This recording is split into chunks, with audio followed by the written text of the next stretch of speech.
Hey there, thrifters. How can thrift shopping help the planet? Sustainable tips you need to know. Today, welcome back to Found in the Wild, where we explore the beauty of secondhand treasures, share compelling stories, and chat about making eco-conscious choices in style.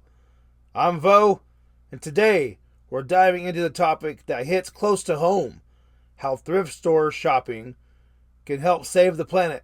Plus, I'll share some sustainable shopping tips that you don't want to miss out.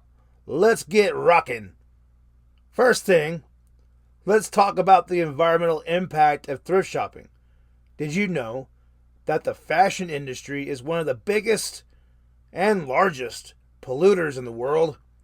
It accounts for about 10% of the global carbon emissions and 20% of the wastewater.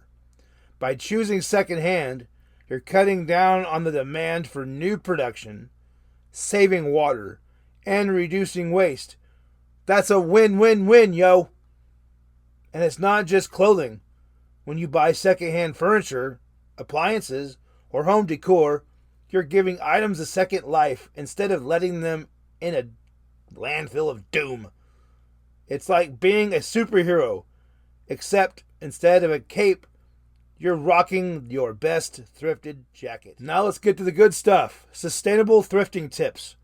Whether you're a seasoned bargain hunter or you're just getting started, these tips will help you make eco-friendly choices while scoring some amazing finds.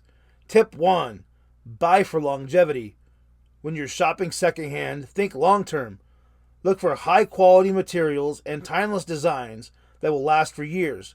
It's better to invest in a sturdy piece of furniture or a classic coat than something that will break or go out of style next season. Tip number 2. Upcycle and get creative. Some of the most rewarding thrift finds are the ones you can transform. Got an old dresser that needs a better day? Sand it down. Give it a coat of fresh paint and voila! Brand new vibes. Thrifting isn't just about saving money, it's about sparking creativity. Tip 3. Shop local yard sales and thrift stores for reusables.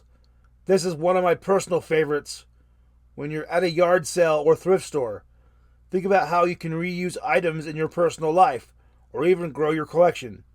A set of mason jars? Perfect for organizing your craft supplies or storing pantry essentials. That vintage hockey poster? It just might be the piece to add to your sports collection. The possibilities are endless, and when you're open to seeing the potential in secondhand finds, plus, collecting unique items can make your home or your reselling business a one-of-a-kind thing. When you're out there looking for stuff like this, like that poster, it doesn't have to be in pristine shape. It's vintage. What if it's 20 years old? What if it's 30 years old? And it has some character, it's got some rips. Give it a new home. Don't just pass it up because it's not in great shape. Put it in your collection. Resell it. Somebody will still buy that. They'll want it for their forever home, their PC, or what the terminology is, the personal collection, you know? And just finding things in the wild, going to the bins. I always find things I can use for the office. I've got a box, that's a tackle box, right? For fishing. I converted that into my supply box. It has my batteries, it has my tape, it has my pins. It's got all kinds of little random stuff that I could use for reselling, whether it be for packaging or for labeling or just work around the house. And tip 4, donate and close the loop. Don't forget, thrifting is a two-way street. When you no longer need an item, donate it for someone else to be able to buy and give it a second chance at life.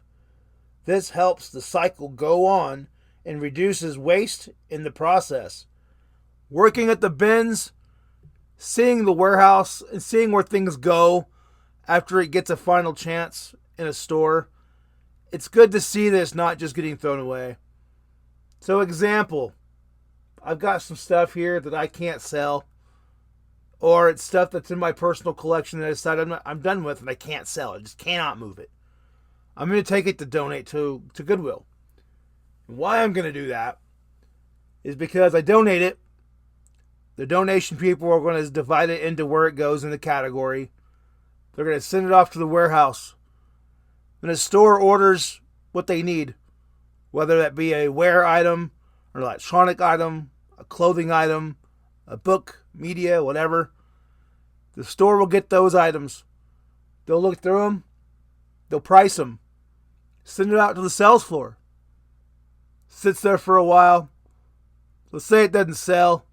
It's got a couple opportunities to go on sale, like different percentages off. Doesn't sell. They kick it back to our warehouse. We put it on the big blue tables that you guys know, shopping at the bins.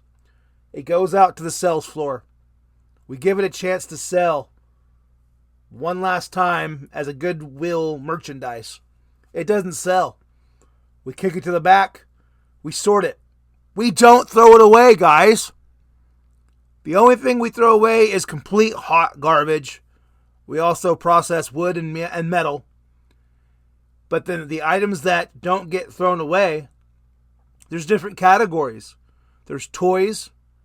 There's textile. There's books. There's media. It gets sent off to a buyer in another state, and they repurpose that stuff. So we always want to give things a chance to have a life that gets out there and lives. All right, segment 3. Talking about the bins. A couple weeks ago, I was there on my day off shopping, and I saw something that reminded me of what my wife and I would see on Antique Roadshow or American Pickers. We've been wanting something like this for quite a while, and I was standing there waiting for the tables to come out, and as it's coming out, I'm standing right where the table's going to go. There is an amazing item that looks vintage, and it's stuff I only see on TV or I see other people snag, but never do I get an opportunity to get it. It's a 7-Up wooden crate, and it's got a date in the 70s on it. It's super cool looking, good shape. It's in our house. We don't know what we're going to do with it yet, but my wife and I, we really love it.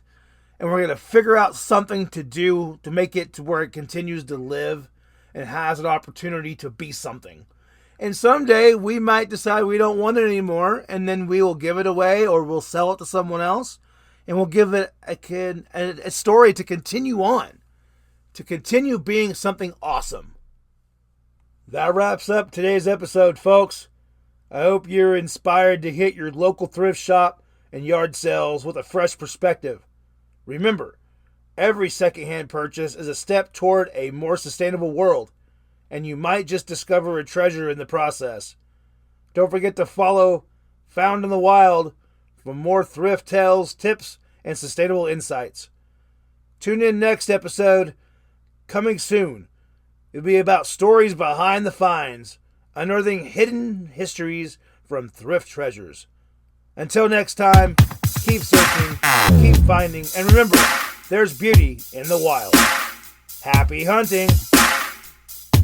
Found in the Wild is a podcast by Halo Pickers. Find us on YouTube, Instagram, and check out our eBay store.